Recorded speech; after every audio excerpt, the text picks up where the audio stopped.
La haine ne construit pas un État.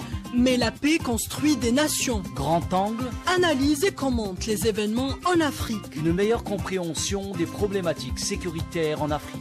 Grand angle Une émission hebdomadaire présentée par Zine Charpaoui est réalisé par Khaled Hamdani.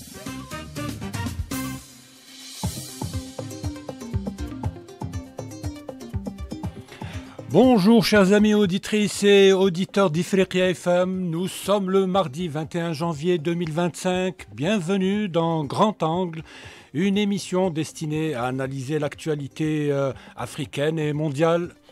Le numéro d'aujourd'hui sera consacré à l'accord de cessez-le-feu entre la résistance palestinienne et l'entité sioniste négocié sous l'égide des États-Unis, du Qatar et de l'Égypte. Un cessez-le-feu qui intervient après un bilan des plus effroyables.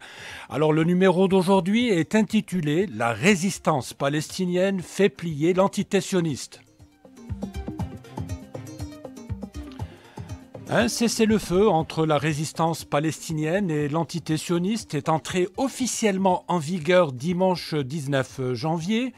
Le Qatar a annoncé le début de la trêve à Gaza après 15 mois d'horreur pour les Palestiniens. 471 jours de guerre sanglante qui a fait plus de 46 900 morts parmi les Palestiniens, en majorité des femmes et des enfants, et plus de 110 000 blessés.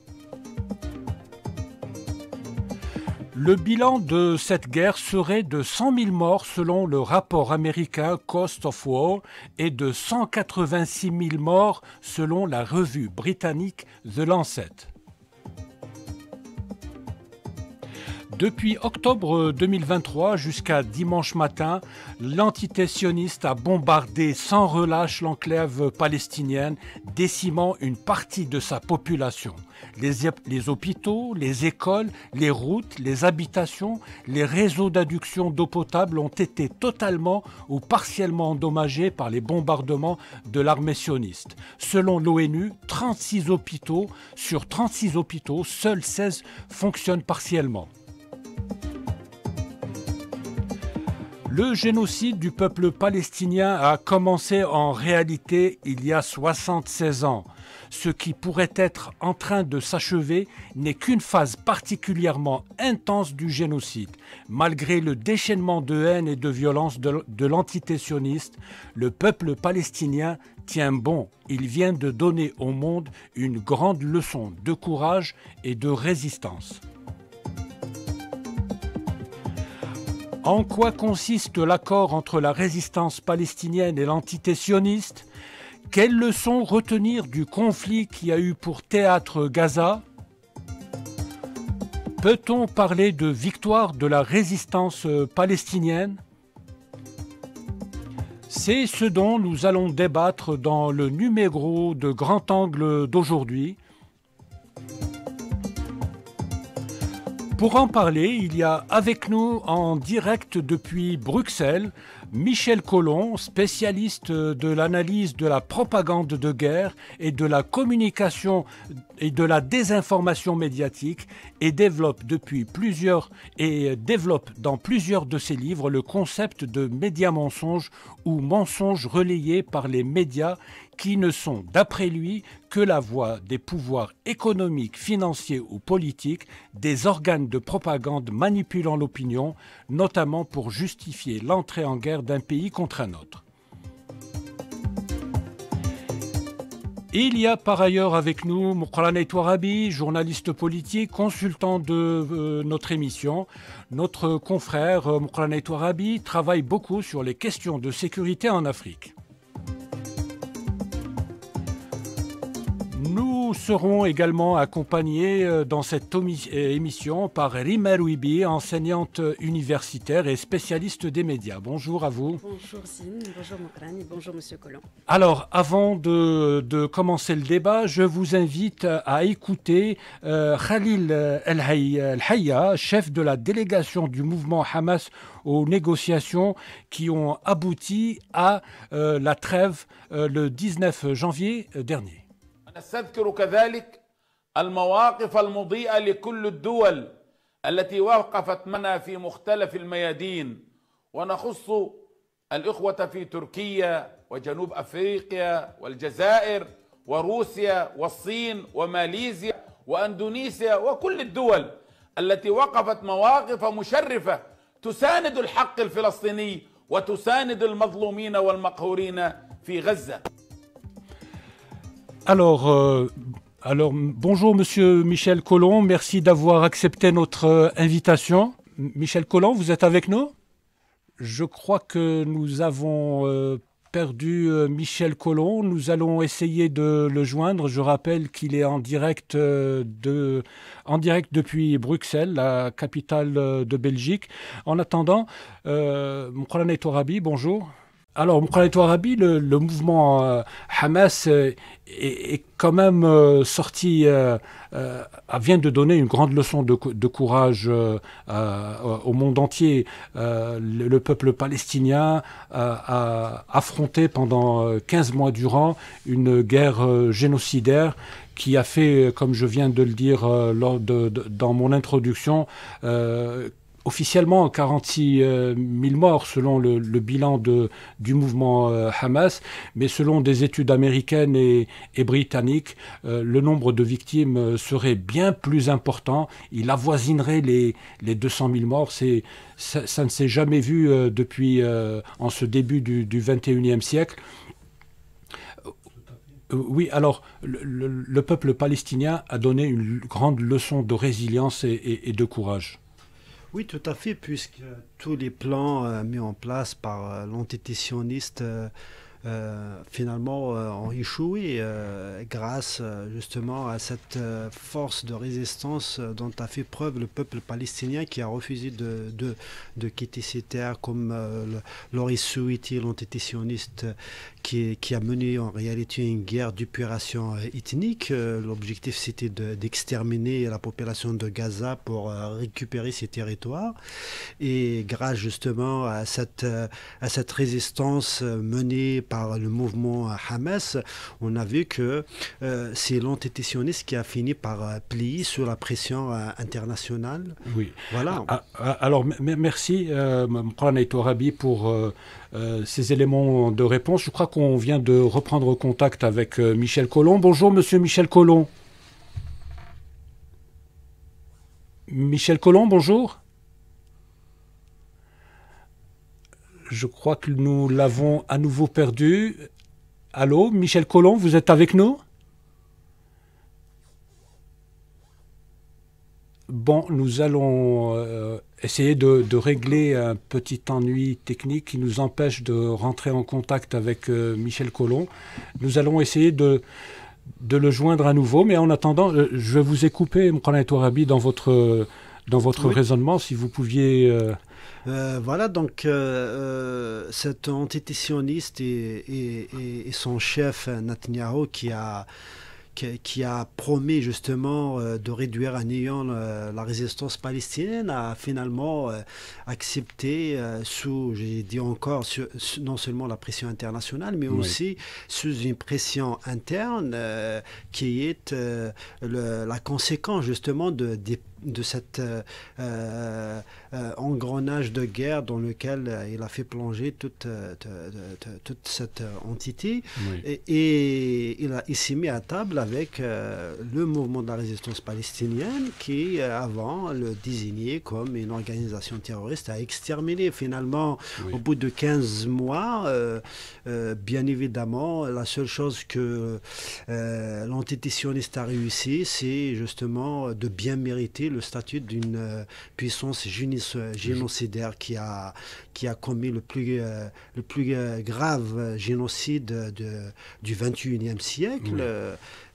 C'est tout ce qu'on peut mettre à l'actif de Netanyahou et ses soutiens.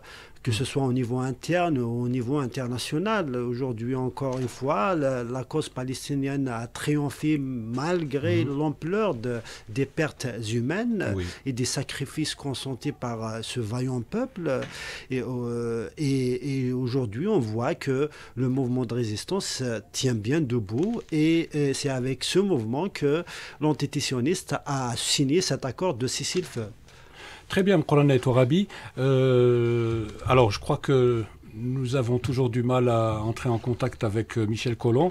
Bon, en attendant de pouvoir le faire, nous allons poursuivre le débat. Alors, Rima Louibi, alors, un accord de cessez-le-feu a été conclu entre le mouvement Hamas, la résistance palestinienne et l'entité sioniste. Cet accord a été obtenu au bout de, disons-le, mois de négociations. Au bout près d'une année de négociations. Oui. Alors, l'accord de cessez-le-feu a été conclu le 19 janvier 2025.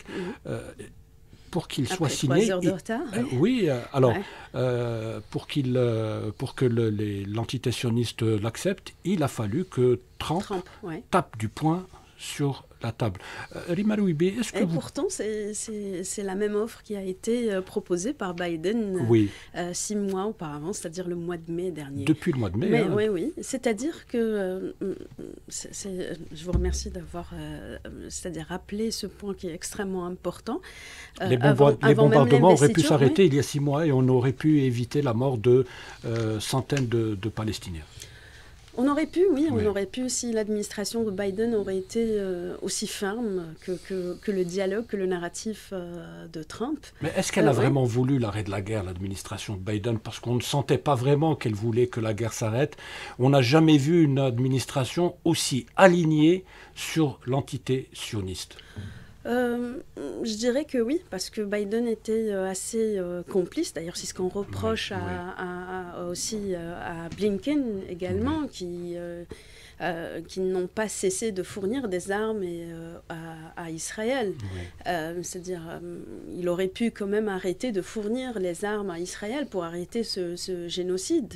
Malheureusement, Biden n'a pas pu avoir autant de pression, n'a pas pu faire autant de pression sur Netanyahou. Et je dirais que Netanyahou avait même senti cette faiblesse politique chez Biden qui n'existe pas chez Trump. Et par conséquent, si je reprends l'expression de Netanyahou quand il avait dit les beaux jours de notre alliance sont à venir, en annonçant ça à Trump. Donc je pense que Netanyahou essaye un petit peu de jouer par rapport à ce qu'il est en train de subir comme pression politique, surtout à l'échelle internationale, de gagner Trump comme étant un allié, non pas comme, je dirais, comme un adversaire, malgré que Trump, c'est le seul président américain qui a déplacé l'ambassade américaine de Tel Aviv à Jérusalem. Qui a autorisé même les dans la foulée des accords de l'accord Abraham. Exactement. Donc, qu'on le veuille ou pas, l'administration Biden doit assumer cette politique de complicité, de connivence avec l'État sioniste.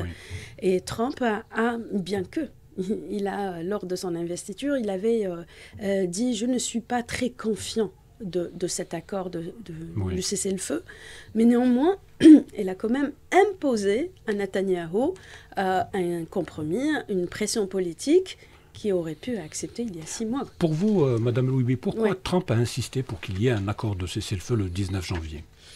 Bon, certains analysent ça comme étant, il voulait impérativement, c'est-à-dire se mesurer à un statut qui lui permettrait d'avoir le prix Nobel.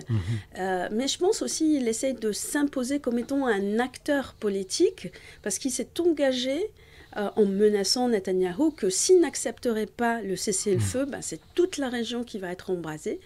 Et Netanyahou avait accepté. Indépendamment des conséquences, on a Ben-Gvir qui a démissionné du gouvernement. On a un petit peu... Smotrich aussi. Exactement, c'est-à-dire on a une scène politique israélienne complètement déstabilisée et complètement, déstructurée. Donc, Trump s'est imposé aujourd'hui comme étant l'homme politique qui a son mot à dire et qui peut également, c'est-à-dire mettre des pressions, même sur son premier allié qui est Israël. Très bien. Merci beaucoup, Madame Louibi, pour ces éléments de réponse. Mqrana Touarabi, en quoi consiste l'accord de trêve conclu entre la résistance palestinienne et... Qui est en 3 étapes. Alors, entre la résistance palestinienne et l'entité sioniste. Bon, il est étalé sur. Il y a 3 étapes essentiellement. Donc il y a eu le cessez-le-feu. Donc l'arrêt en réalité, c'est pas Oui. c'est pas un cessez-le-feu parce que il y a une seule partie qui massacre une autre partie. C'est un arrêt des massacres. Il faut l'appeler ainsi, qui a commencé dimanche. Donc il y a entre-temps des étapes fixées dans une sorte de feuille de route fixée par les principaux négociateurs, ceux qui ont mené cette négociation, à savoir le Qatar, l'Égypte et les États-Unis. Et donc il y a 3 étapes qui sont marquées par la libération des otages. Des otages, très bien. Alors nous allons essayer à nouveau de joindre Michel Colomb. Monsieur Colomb, bonjour. Bonjour, là je vous entends bien. Ah, magnifique, je suis content qu'on ait pu enfin entrer en contact avec vous. Il aurait été dommage que nous ne puissions pas avoir votre avis sur l'accord de trêve. Allô? Oui. Alors, il aurait été dommage que nous ne pouvions pas avoir votre avis. Alors, Michel Colomb, vous avez réagi sur les réseaux sociaux aussitôt l'annonce de l'accord de trêve entre l'entité sioniste et la résistance palestinienne. Quelles leçons peut-on tirer des 15 mois de guerre menée par Israël contre les Palestiniens? Eh bien, la première leçon est que Netanyahou a échoué. Et derrière Netanyahou, c'est donneurs d'ordre, c'est-à-dire les États-Unis et l'Europe, parce que ce sont eux qui arment Israël pour liquider les Palestiniens et contrôler toute la région. Oui. Il a échoué parce que il voulait détruire le Hamas, c'est raté. Il voulait retourner la population palestinienne contre le Hamas, c'est raté. Aussi dégoûter les Palestiniens et les obliger à partir. Ils refusent, ils ne veulent pas une deuxième Nakba. Donc ça, c'est la toute première leçon très très importante. Oui. On ne doit pas cacher qu'il y a parfois du pessimisme face à ce qu'on prend pour la toute-puissance d'Israël, des États-Unis derrière. Et en réalité, ils ne sont pas du tout si forts qu'ils aiment nous faire croire. Oui. Les peuples sont plus forts et le peuple palestinien a donné un exemple magnifique de résistance. La deuxième leçon, c'est que ils ont échoué pour le moment, mais ils sont en train de reculer pour mieux sauter et ils vont essayer d'obtenir par d'autres méthodes ou en regroupant des forces ce qu'ils n'ont pas réussi à obtenir maintenant. Et ça vaut bien sûr pour Gaza, ça vaut pour l'ensemble de la Palestine, ça vaut pour le Liban, ça vaut pour les autres cibles qui sont certainement l'Iran en premier, mais d'autres pays comme l'Algérie ensuite. D'accord. Alors, pourquoi les États-Unis, je parle de la nouvelle administration américaine, on dit qu'elle a beaucoup pesé justement pour obtenir l'accord de trêve entre la résistance palestinienne et l'entité sioniste. Pourquoi les États-Unis de Trump ont pesé, ont insisté, ont voulu que une trêve soit signée maintenant? Écoutez, Trump n'est pas un idiot, contrairement à ce qu'on dit beaucoup trop. Il ne faut jamais sous-estimer ses adversaires. Il n'est pas un idiot, il fait le comique de temps en temps, mais il a très bien compris que Netanyahou a échoué. Il a très bien compris que l'opinion internationale se tourne de plus en plus contre Israël et les États-Unis, et que même aux États-Unis, l'opinion, y compris une grande partie de l'opinion juive, dénonce le génocide. Donc il n'est pas idiot, il sait qu'il faut s'y prendre plus intelligemment et c'est ça qu'il est en train de préparer. Et il a fait pression sur Netanyahou pour faire une pause et adapter sa stratégie. Mais ça va recommencer, ça c'est très important. Alors vous pensez, effectivement, donc là nous ne parlons que d'un accord de trêve qui est limité dans le temps. Comment voyez-vous la suite des événements? Est-ce que vous pensez que nous allons revenir à une position hantée, c'est-à-dire à une sorte de statu quo qui continuerait à profiter à l'entité sioniste, ou est-ce que vous pensez qu'il y a des chances pour qu'on engage un dialogue qui permettrait d'aboutir à une solution durable au conflit? Est-ce que vous pensez que l'entité sioniste, c'est-à-dire Israël, est dans une posture d'un pays qui veut une paix durable dans la région? Non, ils ne veulent certainement pas une paix durable. Netanyahou et le régime et la majorité de l'opinion, malheureusement derrière lui, veut toujours les mêmes objectifs, c'est-à-dire nier le droit des Palestiniens, les chasser, en faire des esclaves. Non, je ne suis pas optimiste. Je pense que les choses que le peuple palestinien obtiendra, ce sera uniquement en continuant sa résistance, et on a bien vu qu'ils sont tout à fait à continuer.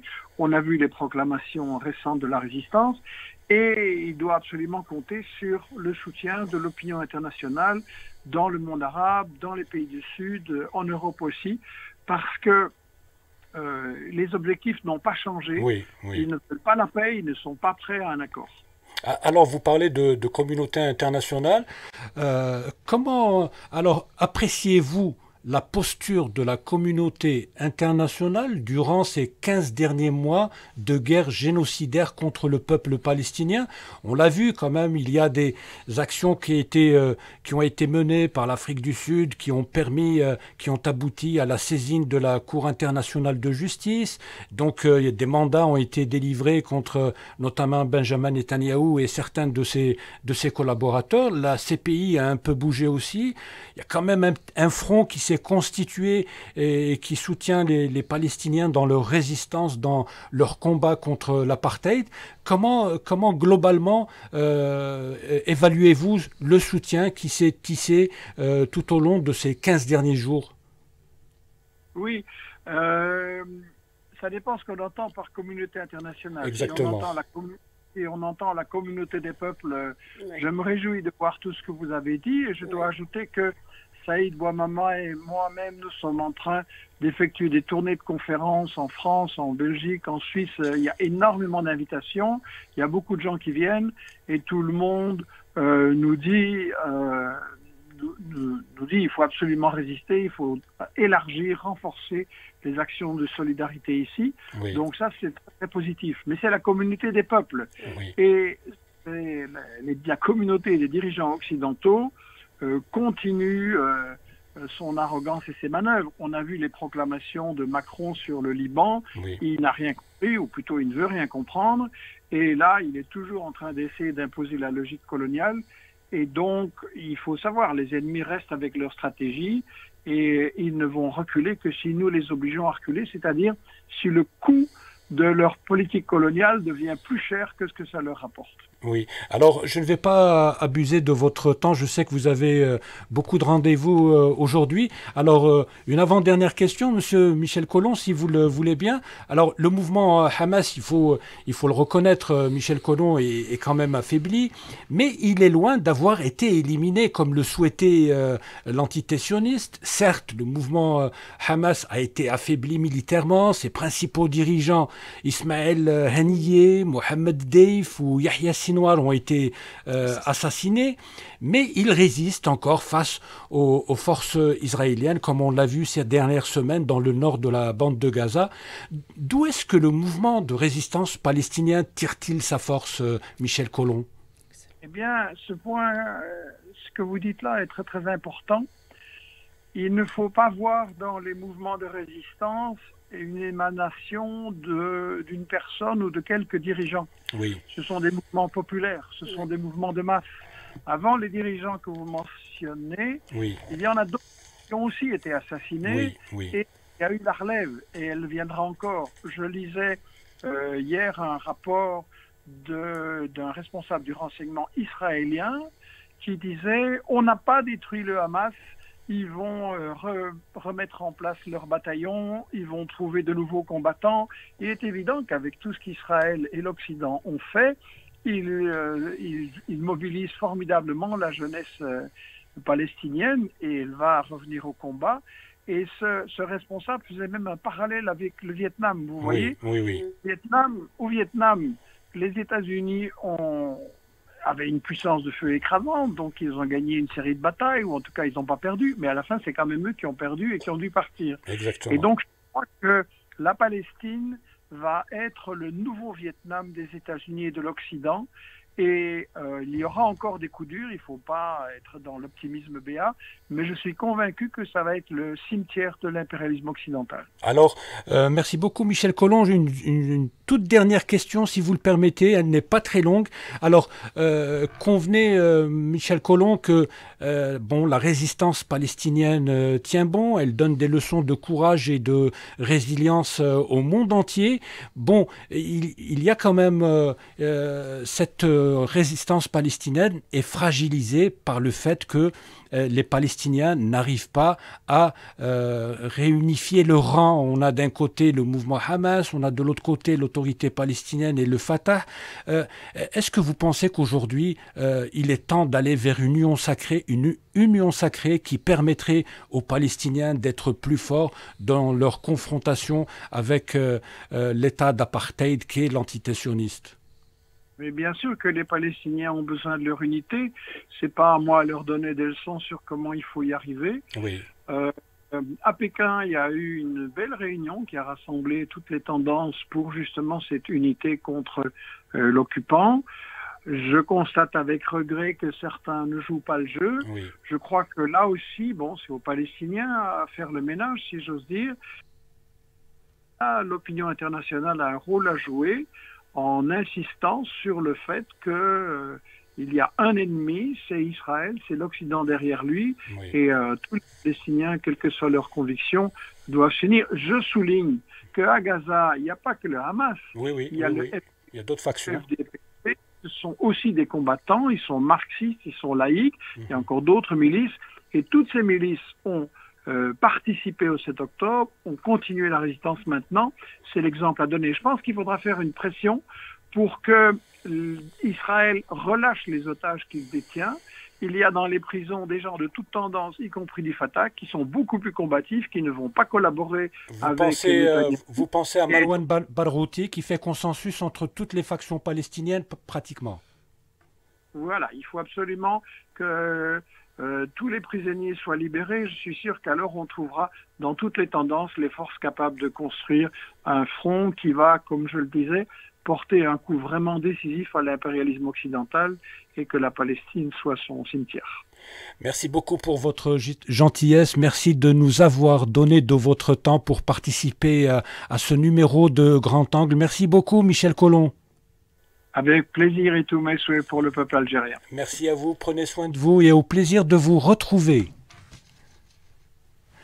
Alors, Moukranet Touarabi, nous venons d'écouter avec beaucoup de plaisir Michel Collomb qui a une grande maîtrise du dossier du conflit palestino-israélien.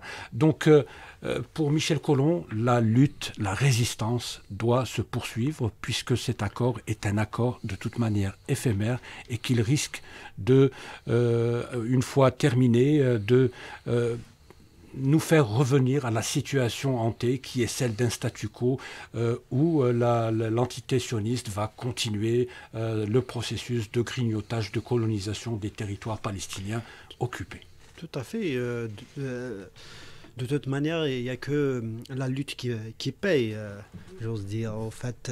Et je pense que les Palestiniens le savent très bien. Et avec cette merveilleuse résistance qui a fait face pas uniquement à l'entité sioniste, mais à tout l'Occident qui la soutient. Si on donne les chiffres de soutien, c'est plus de 8 milliards de dollars d'armement qui ont été livrés à cette entité depuis le 7 octobre dernier. Donc c'est immense comme budget de guerre pour massacrer justement cette population qui a su justement déjouer tous les complots visant justement à liquider définitivement la cause palestinienne, parce que c'est ça le but, c'est d'écraser définitivement cette résistance. C'est de rayer de la carte le peuple palestinien. Le peuple palestinien, on n'en parle plus, on passe à autre chose. C'est comme si ce peuple n'a jamais existé dans la région.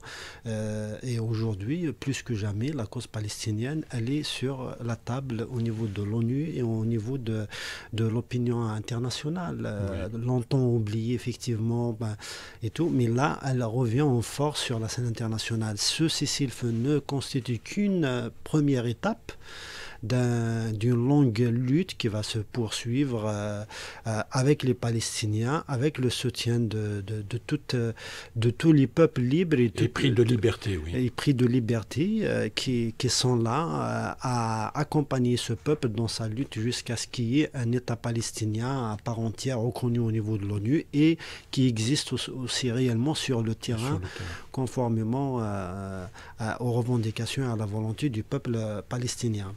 Et bien évidemment, il a bien souligné que cet accord est éphémère et il peut être remis en cause à tout moment. Oui. On connaît les pratiques de l'entité sioniste. Ils peuvent à chaque fois trouver le moindre subterfuge pour y renoncer. Donc la vigilance est de mise. Oui. Il y a au niveau du Conseil de sécurité qui est présidé actuellement par l'Algérie, dont le soutien à la cause palestinienne n'est pas à souligner. Il est connu, il est historique aujourd'hui. Donc, au niveau du Conseil de sécurité, à travers l'Algérie, ils mettent en place des mécanismes pour suivre l'application de cet accord sur le terrain et passer à l'étape supérieure, oui, qui est justement d'aller relancer le processus d'une solution à deux États. Merci beaucoup, Professeur Rabi. Rima Louibi, je vais commencer par là où vient de terminer Moulana Tourabi. Alors, aujourd'hui, l'enjeu, c'est de renforcer la résistance palestinienne en aidant les Palestiniens à constituer un seul front face à l'occupant sioniste, oui, mais en même temps, c'est œuvrer pour la création, pour la solution à deux États. Aujourd'hui, il ne peut y avoir de paix durable au Proche-Orient que si les Palestiniens ont la possibilité de bâtir ou d'avoir leur propre État, un État viable. Oui, mais cette possibilité, elle ne concerne pas uniquement les Palestiniens, c'est toute la communauté internationale qui est interpellée et qui doit œuvrer justement pour la création d'un État palestinien, chose que Israël rejette catégoriquement. J'aimerais juste revenir, parce que là on parle d'un sujet très très important et qui touche de près la volonté de toute une population, oui, de résister face à des crimes contre l'humanité et face à cette politique israélienne, je dirais, qui cherche à éradiquer un peuple tout entier. Je reprends juste l'expression du chirurgien Hassan Abou Sitteh, qui m'avait dit aujourd'hui être palestinien, c'est automatiquement veut dire être un militant pour la Palestine. Ouais. Et qu'aujourd'hui, Israël cherche, si le Palestinien ne veut pas quitter sa terre, il sera enterré, c'est-à-dire dans sa propre terre. Donc on cherchait... Et là, il y a Ilan Papé, je ne vous apprends rien, qui parle également d'un nettoyage ethnique contre le peuple palestinien. Donc du coup, et je reprends l'expression de Georges Habesh quand il parle d'un conflit existentiel, parce qu'il est... Il dure, on parle d'un conflit qui dure depuis 1948. Donc aujourd'hui, la vraie leçon, c'est la leçon d'un peuple qui résiste face à une armée qui est alimentée par toutes les forces du monde, notamment les forces états-uniennes et britanniques. Je parle également de la France. On parle d'une population qui a su résister dans une bande de 50 km de longueur et 25 km de large. On parle d'une population qui a su s'aligner à sa propre résistance, puisque Blinken lui-même avait dit que le Hamas avait recruté plus de militants qu'auparavant.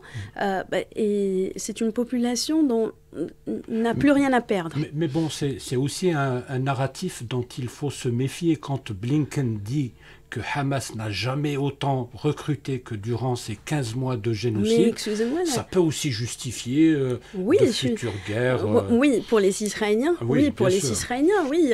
Quand vous lisez, par exemple... On veut à chaque fois diaboliser la résistance palestinienne pour qu'on les écrase encore mieux ou davantage. Mais c'est justement cette résistance et c'est ce peuple-là qui a démasqué à la fois les États-Unis, à la fois Blinken, à la fois l'administration de Biden et à la fois...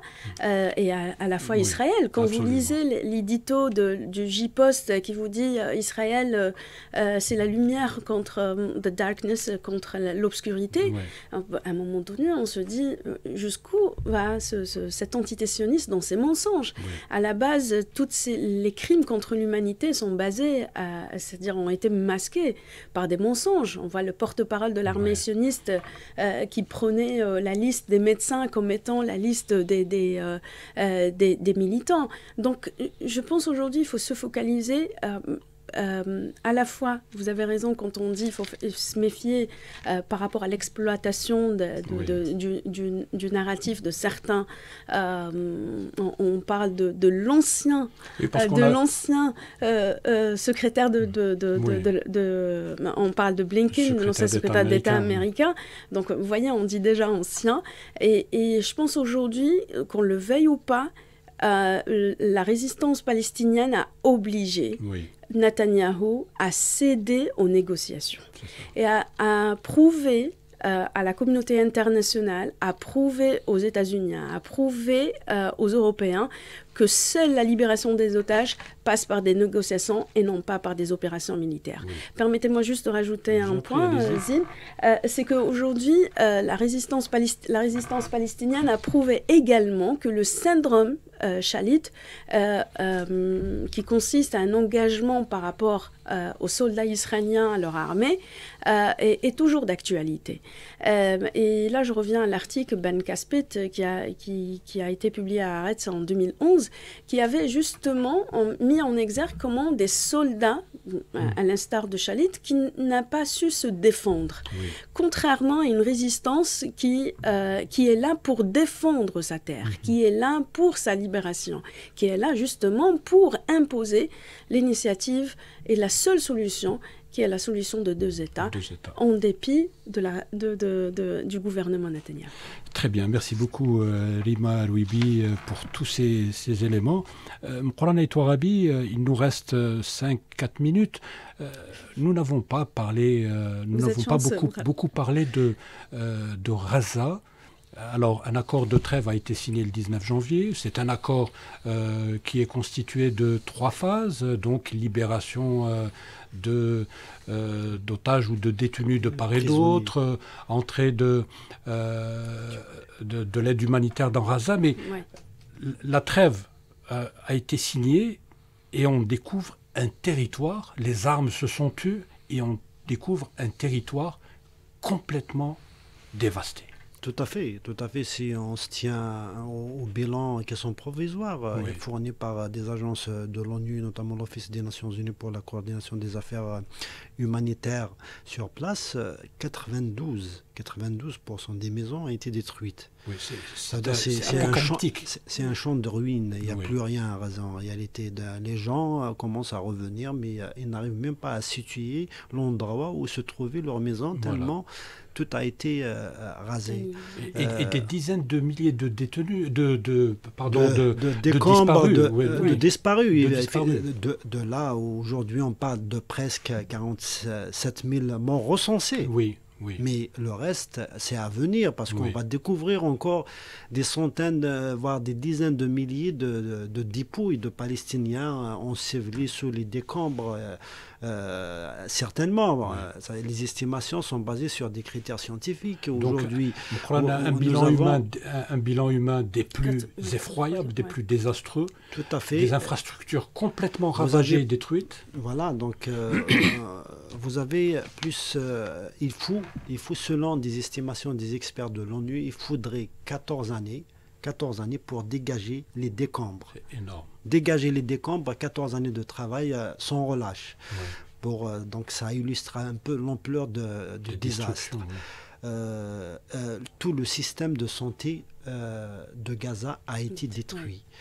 Il faudrait 10 milliards de dollars pour le reconstruire. Et ça demanderait du temps aussi, parce que au vu de l'ampleur des destructions sur place et du temps que ça va nécessiter pour déblayer, pour dégager tout ça. Vous avez à peu près, on a évalué peu près 37 millions de tonnes de débris jusqu'à maintenant. Déjà, il faudrait trouver l'endroit où les mettre. C'est quelque chose d'incroyable. Le système de santé, toutes les maisons, toutes les infrastructures. Oui. Je disais que les gens n'arrivaient pas à reconnaître les endroits. Ça veut dire tout a été rasé. Donc c'est un défi majeur aujourd'hui. Il y a le cessez-le-feu et on voit maintenant l'ampleur de l'horreur. Oui. On parle de génocide, on le voit sur place. C'est pas une. Le défi majeur et le plus urgent justement, c'est de créer un minimum de conditions de vie pour les Gazaouis qui commencent à regagner leur terre. Et ça, c'est un défi au niveau de l'ONU. Il y a eu un conseil qui a été consacré hier à Gaza. Et c'est un défi majeur. Et bien évidemment, il y a des pays qui sont engagés dans ça, mais ça demanderait du temps. Oui, et justement, c'est maintenant que les Palestiniens ont le plus besoin d'être aidés pour essayer de panser leurs blessures et de reconstruire la bande de Gaza. Merci beaucoup à vous deux d'avoir accepté l'invitation de Grand Angle. Je remercie Michel Collomb, je te remercie Mkhaïto Rabi, Maïri Malouibi, merci beaucoup. Merci à vous. C'était donc le mot de la fin. Vous l'aurez compris, chers amis auditrices et auditeurs, nous arrivons au terme de cette émission consacrée à la trêve décrétée à Gaza le 19 janvier 2025. Nous vous donnons rendez-vous la semaine prochaine, même jour, même heure, pour un nouveau numéro de Grand Angle. En attendant, vous pouvez continuer à nous écouter sur Internet. Pour cela, il vous suffit simplement de télécharger notre application sur Play Store. Je rappelle que cette émission a été préparée et présentée par Zine Cherfaoui. Elle a été réalisée par Khaled. À la console technique, il y avait Hakim et Sid Ahmed, je crois. Mustafa, pardon. Au streaming, Soumia Bass Bouhidel. Bonne écoute avec la suite des programmes d'Ifriqiya FM. Au revoir.